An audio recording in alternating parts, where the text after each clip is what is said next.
I always wanted to hear people that I was envious of, or people who I wanted to be like.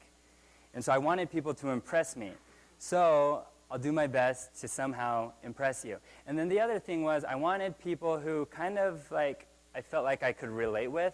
If I saw a super successful businessman, but he was, 20 years older than me or $20 million richer than me, I felt super disconnected. Anyway, so as much as I want to try and impress you guys, I also want to show you like how non-impressive, non-smart, intelligent, and just kind of like how normal I am. And so it was super late last night, and I was thinking like, what's the best way to do that? So I literally went into my journal and just started pulling out random photos from my journal that would kind of help show my path from when I was in this class, sitting where you're sitting, to where I am today. Like, they're just average photos, nothing like super official or impressive. So the first one was I took a screenshot of my website. I started a website called Scan. You can find it at scan.me, and it creates QR codes. As you see right here, as you see right there, that is a QR code. And my vision when I started this was I didn't want to do like, a cool little project and maybe make some money off of it. My mindset has changed to like, I want to spend my life building my Rome. I want to dedicate myself to something. And so this is what I want to dedicate myself to. If you were to go back, say, 15, 20 years and talk about the internet was something like, that's for nerds, that's for geeks, that's something that like will never spread to the average human being. And then look where the internet is today. And so what I want to do is I want to enable the internet in the offline world, in the real world. I don't want people to keep walking around looking at their cell phones all day, every day. But I don't think people should like kill their cell phones, kill Facebook, kill Instagram, stuff like that. But if you can enable that in the real world, how cool is that? And so, for example, you can be on your computer, on your phone, shopping on eBay, but it'd be really cool if you could be out and about in the real world, and to purchase something, you quickly scan something, and that easily you purchased it. Or I meet somebody, and I scan something, and that quickly I followed them on Instagram, like them on Facebook, something of the sort. And so again, I want to take the internet and enable that in the real world so that 15, 20 years from now, people will be like, do you remember when we used to walk around staring at our phones? Do you remember when we used to spend so much time of our day sitting at our desk behind our computer? Like, that's what it used to be like, but now that power of the internet is just all around us in the real world. That is the big vision that I'm trying to accomplish through Scan. So that's our website. You can actually see here right now, just to kind of celebrate some of our new products and being on Shark Tank, we're holding a contest. I think it's 40 iPhones and iPads and some Android devices that we're giving away if you scan that gold QR code. Anyways, surprisingly, maybe just people aren't optimistic, they don't believe in themselves, but a lot of people don't enter that contest. So honestly, enter the contest, you have a very good chance of either walking away with an iPad or an iPhone. But that was half of our company, was the website where any individual or business could create their own code. The other half of the business was creating a mobile app that you could very quickly and easily scan these codes. So again, two sides of the business, the website to create codes and the app to scan codes. And I took that business and I went on a TV show called Shark Tank. And let's go, there it is, Shark Tank. Whew, Shark Tank was scary. Anyone in here see the episode of Shark Tank? So for those of you who have not seen it, like it was really cool. I was on primetime television. Our app got a ton of downloads. It was a free app, and the night before we went on to Shark Tank, I switched it to a paid app, charging $2 for it. Made a lot of money doing that. And it was cool. We were on primetime television. That was the cool side of things. The downside was none of the sharks liked me enough to invest, and they all said no. So I did not do a deal. But it was not in vain. We had really good exposure. Both people downloading our app and investors all around the world saw us. And I ended up, outside of Shark Tank, selling about 25% of my business for a little over $7 million. And yeah,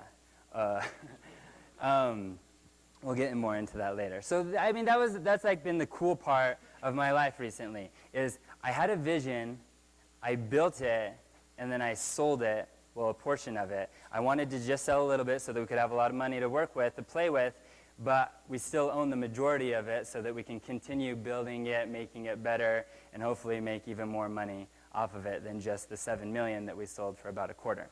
Okay? And then, then there's the other side of my life. So that was like the business side of my life. And now, from here on out, are literally just pictures I pulled from my journal that I wanted to show you guys. And I showed my wife 3 pictures and said, which one should I show? She's like, are you kidding me with that? And this was the one. She's not here today, and that's the one I decided to show you guys. So I returned from the mission, found myself a good old Mormon girl, as you can see, a good old classic pioneer. No, she and I actually met on our mission. I was an elder serving in the Vladivostok, Russia mission, and she was a sister missionary. And we got married. Well, we came home. Then we dated. Then we got married. And when we got married, we were poor, like most young, poor married couples, right? Anyways, here's a picture I found in my journal. And this was just the funniest thing to me because we needed a bed, we needed mattresses. And so I started looking online. And I found something interesting. You can find, like almost on any given day, somebody in Provo giving away a mattress for free. I also found out that if you post any mattress, no matter the condition, for $90, it will sell within an hour or two. And so I went and I got a few free ones, and then I didn't need that many, so I tried to sell them for $90, and they sold within an hour or two.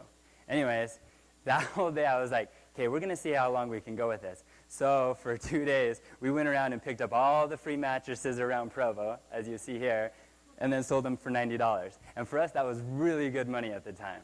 Really good money. Here's another picture I found in my journal where my mom, being a tacky Filipino woman, bought my wife a Juicy Couture locket, this like gold giant blingin' locket, and if you opened it up, there was a lip gloss, right?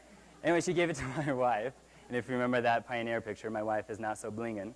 And my wife's like, oh, thanks. Looks at the price tag, it's $90. And I could see, like, in her eyes, she's like, well, I'm going to return this for $90. And my mom opened it up and is like, try it. And you could see my wife like, oh, but I really want to return this. And she, like, dipped her finger and used it, right? Anyways, this is us driving to Nordstrom's where they will take back anything. And we are in hot Southern California with the windows up, all the heat blasting, trying to melt that small fingerprint off of the lip gloss so it'll go back flat and we can return this to Nordstrom's for $90. Welcome to the simple life. Picture number 3, this is the last one that I'll embarrass my wife with, is I came home and she was fixing the car and she was looking like a mess and she's like, guess what I found?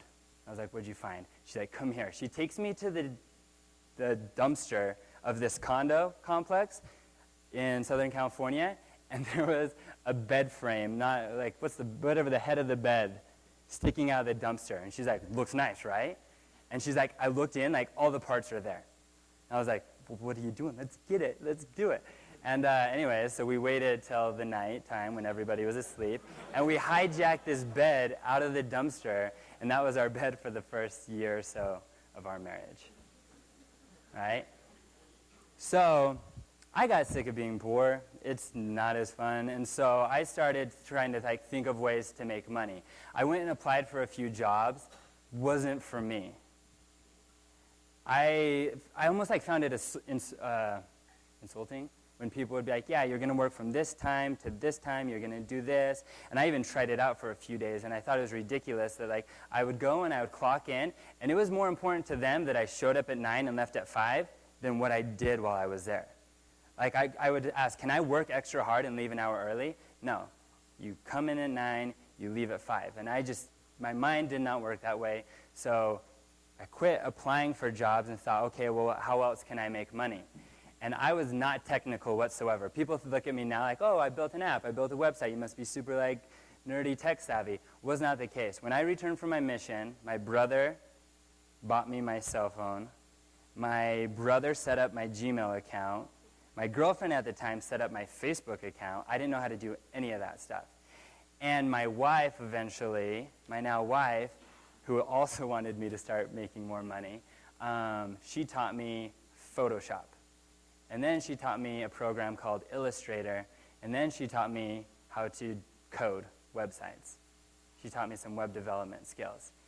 And I just immediately, it opened this world to me, holy cow, I can develop these skills and build stuff with them. No longer do I just have an idea, but I can actually build that idea. Or somebody can come to me and want to use my skills and give me money for those skills. My mind was just open to this new, side of life.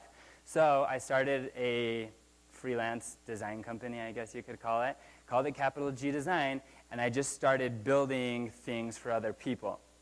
At first, I started building things for family and friends. I would design a logo, I would design wedding invites, I would do a simple website for a restaurant, whatever I could do for close friends and family. And then once my confidence got up a little bit, I started to build those things, but for other people, and charge money. And I remember the first time somebody asked me, well, how much do you charge? I was so nervous, I was $12 an hour. And they're huh, I thought it was more expensive than that, but all right. And I felt stupid, well, geez, okay, I should have charged more. So the next time somebody asked me, the next day, I was I charged $16 an hour. And they kind of had a similar response. They're oh, so you're not that good? Are you just a college student? And I was offended, so I was well, we're going to fix that next time. So the next week when somebody said, how much do you charge? I said, I charge $36 an hour. And they're okay, yeah, that works. And then I started to think, well, geez, how far is this going to go? And I started to charge more and more, but it wasn't I was getting better, but I was charging more quite quickly just to experiment, well, how far can this go? And it got to the point where I said, all right, I charge $90 an hour. And they're oh, you must be good.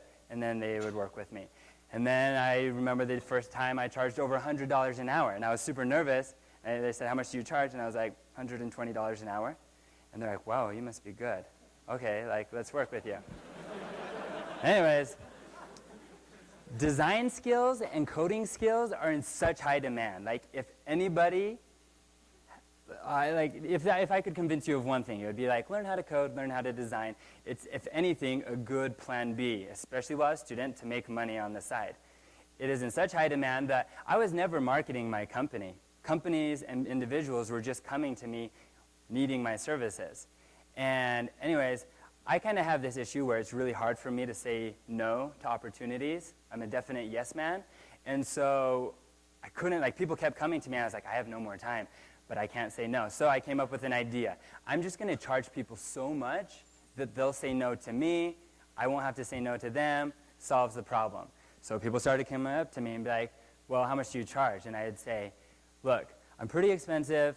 I have people just as good as me who can do it for a lot cheaper. Well, how expensive are you? I'm $300 an hour. And they'd be you're really good then. We really want to work with the best. So we should probably work with you, right? Okay, I'll do it. $300 an hour. And it just got crazy. Even to the point where when I first started working on Scan, I basically shut down doing stuff for other people. But if someone wanted to buy my time, then for $3,000, I would give them my Friday night and my entire Saturday, do whatever they needed, $3,000. And still, people were geez, you must be really good. Well, I charge $3,000 for 2 days, don't I? So that opened my eyes, holy cow. There is a better way, a different way to make money. This is going to... So my wife asked me not to talk about this. Let's talk about this. So something happened to me when I think it was my third time taking this class. I've taken it a few times. My third time taking this class, I had the opportunity to go with the professor at that time and a few other officials of the Utah community within the education system to go meet with Governor Herbert, right? And I was really excited. They let me just kind of piggyback because I told them I would take pictures for them of the event. And they said they were going to discuss the problems of like student entrepreneurship, the education system, everything as a whole. And I was really troubled at that time with the education system. Like, I wasn't happy with my schooling, with the way I was being graded and judged. I was unhappy, so I was all about seeing, okay, well, what are these officials doing to solve this problem in my life? And I went and met, like, just to be honest, it was one of the fakest meetings I've ever seen. All the other, like, officials at that meeting were, like, scared of the governor. I don't know why. And so they just, like, praised him, sat down, listened while the governor rattled off his usual, like, 2 cents about education in Utah and how it's on its way up and everything. And I kept waiting for them to, like, discuss real problems and come up with real solutions, and it just wasn't happening. Anyways, and then afterwards, each person went and, said goodbye to the governor, and that was my opportunity to shake his hand and hopefully, like, get my 2 words in. And I remember as he went around shaking each, official's hand, got to me, shook my hand while looking right past me, and then continued. And it broke my heart. I hated the education system at that time, and this was my chance to, like, hopefully have a little bit of life put in my heart. And the one man who, like, society tells me, like, would be able to fix it, like, did not even care. I was the only student in that room, the only entrepreneur in that room, and the only person he didn't even, like, bother to look in my eyes, right? And that crushed me. And then something else also happened about that time in my life. I was an industrial design major, and there's an industrial design gentleman right here. The program is awesome. It's a really cool skill to learn how to design products. This was my personal problem with it, though, is they wanted to raise me, they wanted to plug me into their system, have me take their classes, do their homework assignments, do their projects, and voila, the promise would be a degree which would hopefully land me a job as a junior designer or intern designer at some big design studio, which would be designing things as a studio for some other company. And for me, like, I like to build my own ideas. And so it was way too detached. Like, so you're telling me this company is going to hire this studio, and they're going to work on anything, and any grunt work is going to get handed down to me as my junior designer. And of course, I can, like, work my way up to that, but that wasn't the way I wanted to live my life. So while I was taking the industrial design classes, I was still designing websites and logos for other companies. And there was a travel TV show that made me the offer. They said, if you'll come and do photography and design our website and do some logo and branding work for us, on our next episode to Tahiti, we would love to bring you along, all expenses paid, and pay you for it. And I was like, holy cow, this is like the job offer from heaven. It can't get better than this. One small hiccup, the 2 to 3 weeks that I'd be spending in Tahiti, all expenses paid, would be during finals. So luckily I had a long, advance warning long enough that I went up to the professor and I said, first off, I said yes to that show, like, immediately. Like, yes, I'm there. But then I went to my professor and said, look, I have this really awesome opportunity to go to Tahiti, working with this company, getting real-life experience, making money, and then, of course, going to Tahiti. And then I said something which wasn't true. I said, I haven't said yes to them yet because I wanted to get your opinion first and get your A-OK. Thinking, well, of course, like, why would a professor say no to an opportunity like that? And my professor said, he goes, no. What we're learning in class this last week and your finals are far too important. And I said, well, I'll still do them. I'll do them either ahead of time or afterwards, like, whatever you want, I'll do them. And he said, like, no, it's far too important. We're going to need you in class. And that did not sit well with me. And I had the opportunity. I was like, okay, do I cancel on the Tahiti trip and that opportunity and listen to my professor, or do I follow my heart and go to Tahiti? Anyways, this is another, like, this picture straight out of my journal. I took this from our bungalow with my weak camera, whatever. And that was the opportunity. And that was the opportunity that my professor wanted to say no to. So, I mean, I'm not trying to bag on professors. All I'm trying to say, I'm trying to expose you into, like, a different way of thinking that is, like, all the time, people are going to be telling you, like, this is good, this is bad, this is good. And one thing that's been really important for me on my path so far is to not just accept what people are telling me, but like listen to the Spirit, listen to your heart, listen to what you believe is right, and then have the courage to go after it. So many people go into either like programs or majors or just do with their life, go into careers that they're not truly passionate about, or that somebody told them like, yeah, this is what you should be doing, instead of listening to themselves. And so I had been doing freelance work, building websites and designing logos for other people for about a year, when I decided I was done with that and I wanted to try to build one of my own ideas. And this is a picture I took, I think it was Christmas Day at my wife's house, when I had my idea for Scan. And I worked on Scan for about 6 months on my own, using my like newfound coding skills, design skills, and I was making some progress, but not very good. And I figured it was time I found like partners that I could team up with, that we as a group could build it together with. So I was looking for my co-founders, and it was hard. I knew what I wanted. I wanted a guy who was the best of the best when it came to coding mobile apps. And I wanted a guy who was the best of the best when it came to coding websites. And I mean, it was like looking for a wife. Like I knew what I wanted and was going to find it. And so here's a picture I took. There's a club called Web Startup Group. I don't even know if they meet anymore on BYU campus. But I was going to Web Startup Group. I was going to Cocoa Heads. I was going to Launch Up. Any kind of techie event I could find, I was going to. And at first, I was just trying to talk to every single person I could.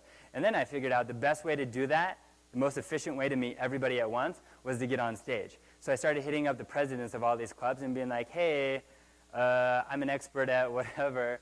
Can I have 5 minutes of your like stage time? And so I started speaking at any event I could, on BYU campus, off BYU campus, and everybody knew, to the point where I was probably annoying people. Everybody knew, this is who I am, this is what I'm working on, and this is who I'm looking for. And it was, not exaggerating, maybe another like 6 to 8 months with no luck. I continued on the side to build it myself until one day I went to Web Startup Group, got in front of everybody, and said, this is what I'm doing, and this is who I'm looking for. And the two people before me had also said, I'm looking for developers. Is anyone here? Nobody raised their hand. So by the time I got up, I was like, look, I know no developers are here, but thank you for your time. I sat down. Afterwards, a guy came up to me. His name is Ben Turley. And he's like, hey, I believe what you're trying to work on. I love what you're trying to work on. I want to be a part of it. And I was like, hey, thanks so much. I didn't see you. I've never met you. Like, what do you do? And he all of a sudden got like pretty scared and timid. And not exaggerating, like leaned in and was like, I'm a coder. And I was like, oh, okay, like your secret's safe with me. Let's do this, let's work together. And it was at that same meeting that I met both Ben Turley and a dude named Kirk Wiemet. I was about a freshman at the time, they were both seniors, and they were known as the best of the best on campus. People would tell me, you can go to these guys for advice, but don't try to ever team up with them. And when people would tell me that, I was like, well, geez, there's my answer right there. That's who I want to team up with. And so, again, not very professional photos. This was a picture. There's Ben Turley on the right. I think he's tired. He's not on drugs. Kirk Wiemet in the middle, Scruffy me on the left. And so this picture was taken because, okay, here it is. We entered the BYU business plan competition. Anyone doing any like the entrepreneurship competitions on campus? So at the time, I think they've changed the name, but I did the BYU business plan competition. I was pretty stoked to be in it. We lost. I took second. And I honestly didn't care too much about taking second. What I did care about is, you can't see it too well, but right there, they had this big old golden trophy that the winner got. And I was so envious of that awesome looking trophy. I wanted that in our home office, like in our dorm room office. But we lost. We took second place. Those were the dudes that took first place. Their company was called Collude. And it was after that competition that they said, hey, first and second place can go apply for a national business plan competition at Rice University. Anyways, it was like 4 days away that we had to apply. So they said, first, you need to hurry and send. Actually, by the time we got everything together, we had like 4 hours before our application was due. And they said, you need a picture of all 3 of you guys. So we were at Kirk's apartment. We ran down, found the first person we could in the hallway. He's like, hey, can you take a picture of us? And this was the picture we sent to the competition. The other thing we had to pull in last moment is our 4th team member, because it was a MBA competition. And Ben, at the time, hadn't graduated. Kirk still has not graduated, and I am still your classmate, so I have not yet graduated. So we needed MBA. So we write BYU, and we're like, hey, we need an MBA to be on our team. We have like 3 hours to get this done. And they said, okay, well, what specialties do you need? And we're like, well, it doesn't matter. He's probably going to be an MBA. We just need somebody whose name we can write down and is willing to let us take him on a trip to Rice University over the weekend. Anyways, they gave us this. He was a really cool dude. His name's Locke. And anyways, he tagged along for the ride. He was our MBA to make us qualify for this business plan competition in Rice University. So, I mean, we were just totally winging it along the way. When we finished the Rice Business Plan competition, our app had started to do better and better. And it got to the point where we passed 1 million downloads in the App Store. And I thought that was the coolest thing ever. Again, going back like, wow, something that was in my mind, we worked hard and we created it. I still remember the day it showed up live in the App Store, and I kept sitting there taking screenshots because I thought it looked so good on my iPhone. I was very proud of it. And then to see it pass 1 million downloads, and it was at that time that it passed 1 million downloads that we started to get phone calls and emails from investors. And I don't know if you guys know a lot about investors, but at the time I knew nothing about investors. I had seen this spunky little TV show called Shark Tank, and according to that TV show, investors are jerks. And so when I would get these emails or these phone calls being like, I'm an investor and I would like to work with you and your company, I'd be like, no way. I've seen you on TV and you guys are not nice people. I do not want to work with you.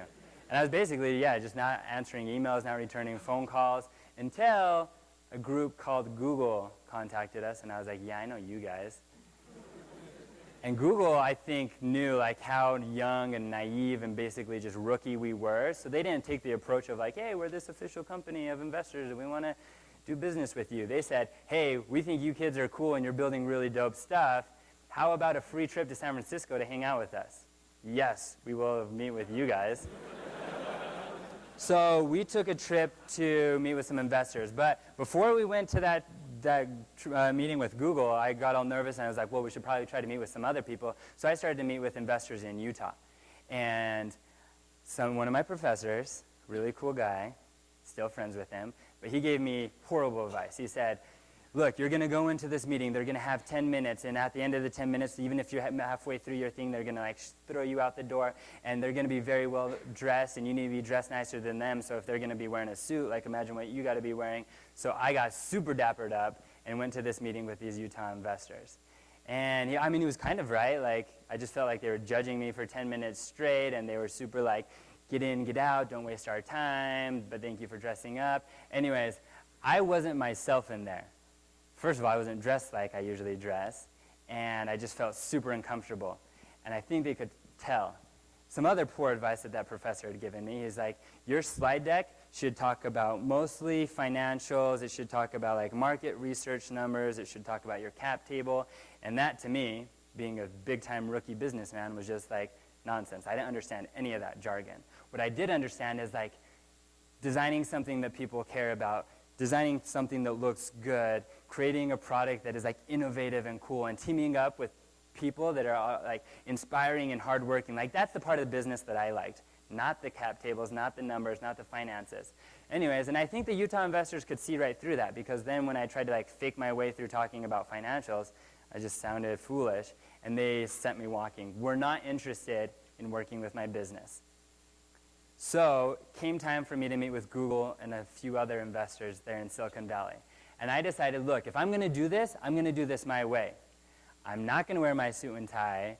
I am going to, well, I don't really necessarily know what my mind was thinking, but I decided I was going to create a uniform. Like, this is my investor meeting uniform. And it is going to be my Oakland A's cap on backwards, my gray t-shirt, which I had a few of, so I wasn't wearing the same one every day, and these Gap pants, and these exact same Adidas sandals, just like Zuckerberg. And that's what I was going to wear, right? And I wore that every single day. On my way to meet with Google, there's a picture from under the table. When I met with Intel Capital, it didn't matter who I was meeting with, that's what I was going to wear. But I still didn't really know that well what I was doing. So when I showed up to that first meeting, I showed up 2 hours early. And so I pull up on my phone and I was like, well, what should I spend my time doing? Maybe I should go try to find some food or whatever. So that's where I was on Sand Hill Road. And pins started to drop, and I was just checking out what's nearby me. And Kleiner Perkins came up, and that to me sounded like Albertsons, Smith's, whatever, so I thought it was food. I went over there, and it turns out Sand Hill Road in San Francisco is like the beehive of investors. Kleiner Perkins, Andreessen Horowitz, all these big investors are just all up and down Sand Hill Road. And I was like, sweet, this is perfect. I have 2 hours. I'm going to just basically go door to door and meet with as many investors as I can as to not waste time. And every single one of them looked at me and basically treated me the same way. Like, are you lost, little boy? Is this a joke? This is not how this works. Come back, or please never come back again. Anyways, I was pretty brokenhearted, but at least I did have my one official meeting set up, and that was with Google. I walked into Google, and the first thing my partner there, David Crane, said is he's like, hey, the last time I met with somebody wearing those sandals, the meeting went pretty well, talking about Mark Zuckerberg. He wasn't judging me for what I was wearing.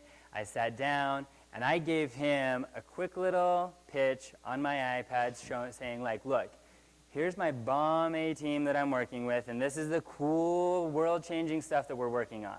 That was it. And he liked it. He liked it enough that he introduced me to his friends, other investors, and they introduced me to other investors. And it was the same thing.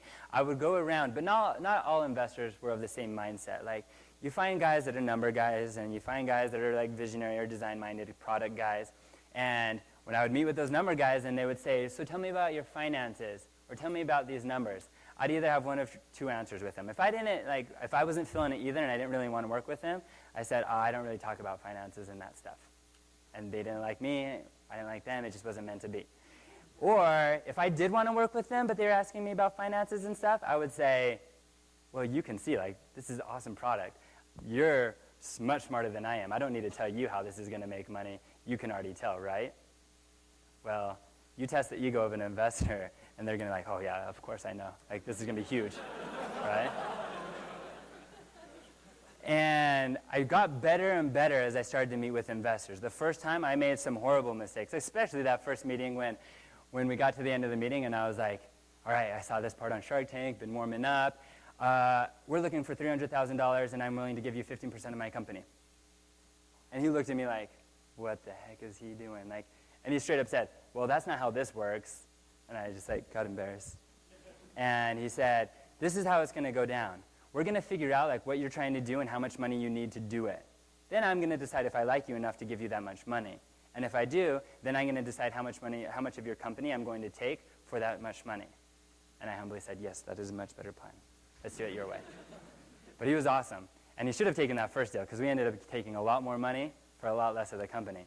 But he introduced me to more and more people, where I showed you we ended up meeting with Intel Capital, and we started meeting with, well, let me show you. It's later on. We met with a company called Menlo Ventures, and the partner there, his name's Shervin Pishavar, and he's like, I love this. And he especially understood how young and rookie I was and how my mind worked. And so he basically acted like we were in a movie. He got this multi-million deal printed up, put it in a manila envelope, and we were sitting across the room in a board table, me and my partner Kirk, and he's like, I love you. You don't even need to say another word. He's like, you know who you remind me of? You remind me of Jack Dorsey, founder of Twitter. And I was like, oh, my heart is melting. I love those words. And he was just playing with my heartstrings, and he's like, you know what? I don't even need to wait any longer. Let's do this deal, and slides the manila envelope over to me. I open it up, and it's, again, numbers, which I do not understand. So I show it to my co-founder. His eyes get really big, and I was like, what does it say? What does it mean? And he looks over, and he's like, basically, we're millionaires. Then my eyes get big. I close the envelope, like slide it back, like, yeah, that sounds pretty good. And he's like, all right, let's do this. But there's a few people I want to introduce you to. Anyways, by the end of that day, I had been introduced to him by either phone or email to Lady Gaga, Ashton Kutcher, Scooter Braun, Justin Bieber's manager, and a whole long list of like these awesome investors. And he basically gave like the thumbs up. It wasn't like, hey, here's something you should consider. It was, I'm investing in this kid. You're going to want to invest in this kid. And then fundraising and selling, working with investors got a whole lot easier.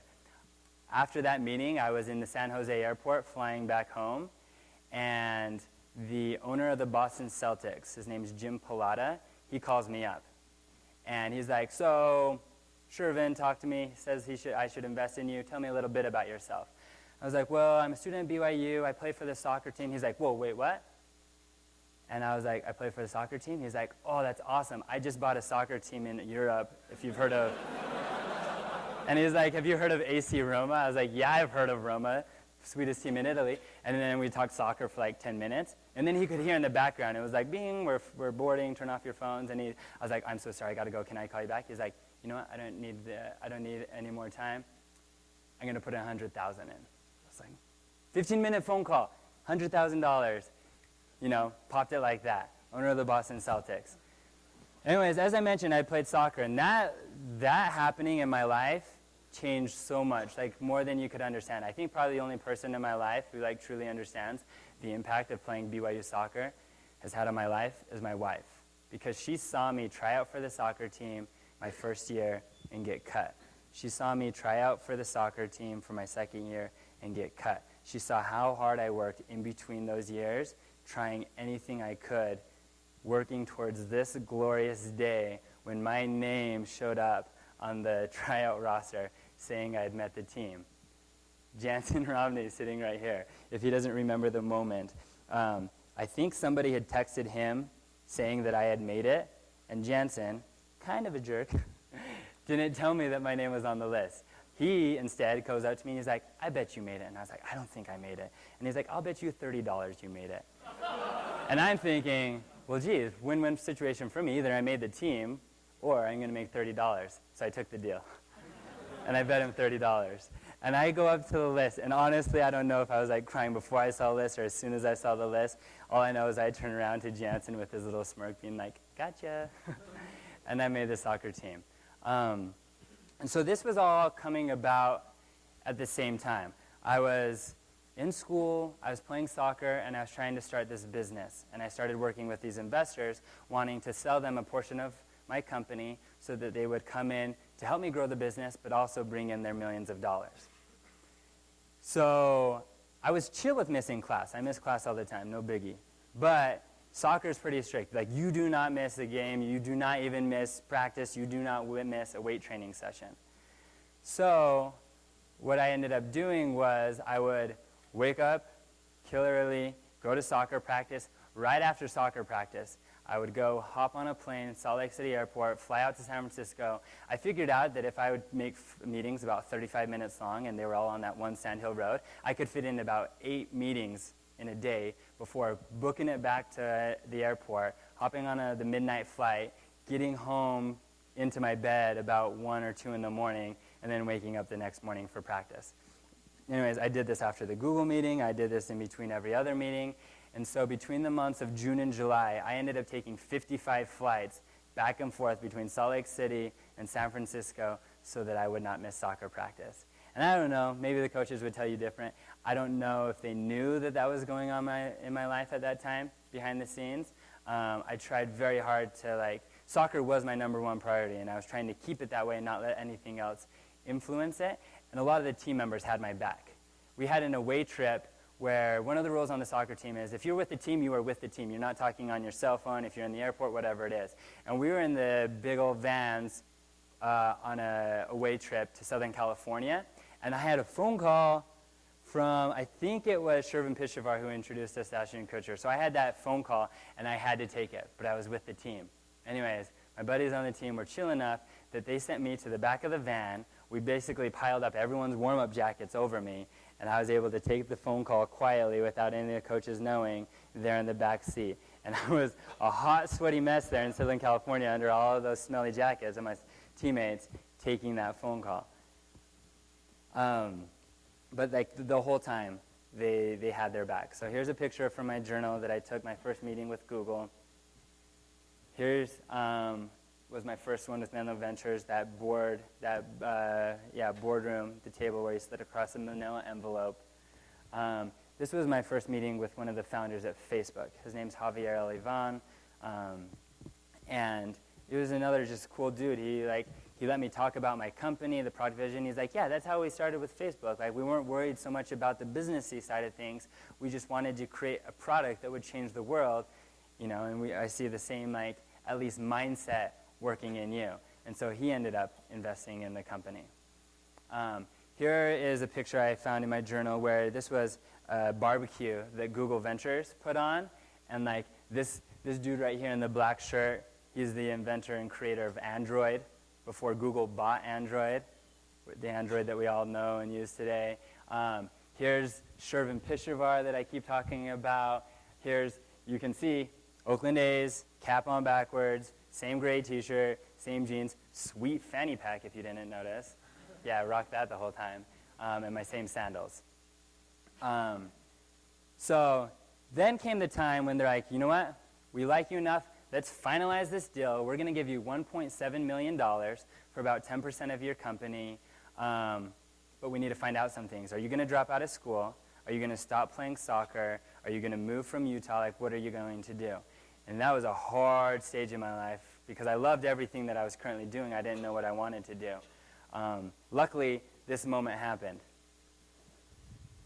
It's you. So this moment happened where we were on BYU TV, and the announcers decided to talk about my business. I didn't know that. I was on the field.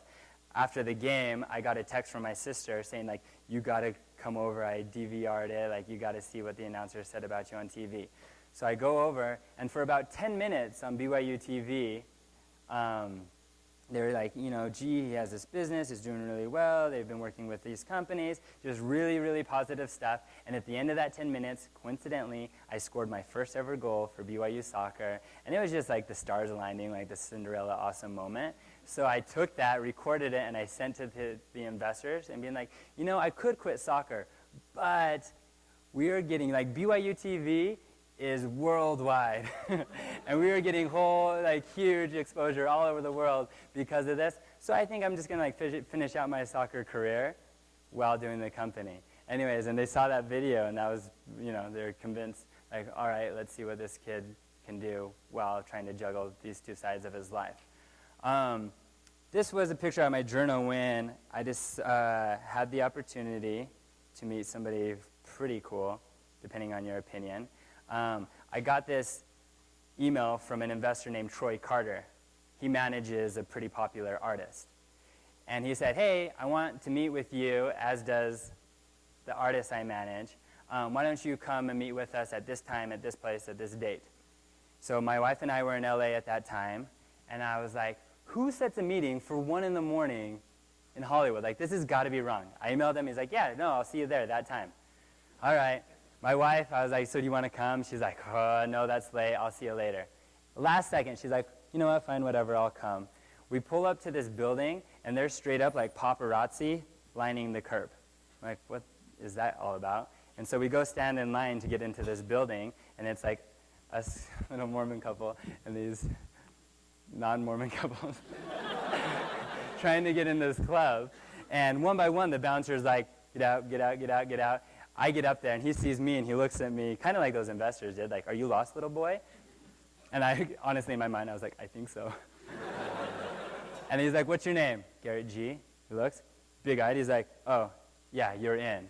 And all the other hoochie moms are like, what? Who just got in? We go in, and this was, the inside. And the walls were made of speakers, and, our clothes were, bouncing with the beat. And we're just walking around where are we? What have we just got ourselves into, right? Anyways, and there were these benches, these round table areas, and this sounds like a movie, but this is honestly what happened. Every little booth had this big old wealthy mafia looking dude, and like all these girls sitting around him. And I was just like, where are we? Until I see, this is, I think her name is Scherzinger, Nicole Scherzinger, like lead of the Pussycat Dolls. And I was like, oh my gosh, one second, I'm gonna go talk to someone. I was like, no, you're not. And then, so here's my wife, the big bright spot, and that golden hair, believe it or not, is Mary J. Blige. And we're just walking until I see my manager, Troy Carter, this stud, Troy Carter, and the artist he manages, Lady Gaga. And as soon as I see him, he's like, hey, Garrett. And I was like, so what's going on? And anyways, it ended up being the MTV VMA, or like, what do you call it, Video Music Awards launch party, like the pre-party, the night before. And there were just artists everywhere. And it was like one of the coolest things I ever had done. We go back to the hotel where my family, the rest of my family was. We're like, you guys aren't going to believe what happened last night. And sure enough, like we told them, they did not believe it. And my wife also was just like, well, geez, I'm glad I decided to go to your 1 a.m. meeting with Troy Carter. Anyways, all that madness, all that messiness ended up dwindling down to glorious day when we closed that $1.7 million for part of our company, signed the deal, and it was done. We then had $1 million, well, more than $1 million, that we could take and try to build our company into something even bigger and more impressive. And that was, 2 years ago now? And the first thing we did is we went to South Provo, this building I had my eye on, really run down, like, garbage-looking building. Anyways, got my friends, other employees at Scan, cleaned it up, and that's where we're at today. We have this really sweet office space in South Provo where me and a small group of young guys are working our hardest, trying to change the world however we can. We're still a very small team. There's me and there's 7 of us total, trying to do with whatever we can to change the world. So again, I hope if anything you just see like there's different paths out there. I don't think my path should be like the unique path. I think in an ideal world, like some people take the typical path of schooling, some people take the typical career path, some people take the entrepreneurial route, like whatever it is. I think what is important is that you like slow down your life long enough to think about like what is right for you. And that would be my only hope. So thanks, guys.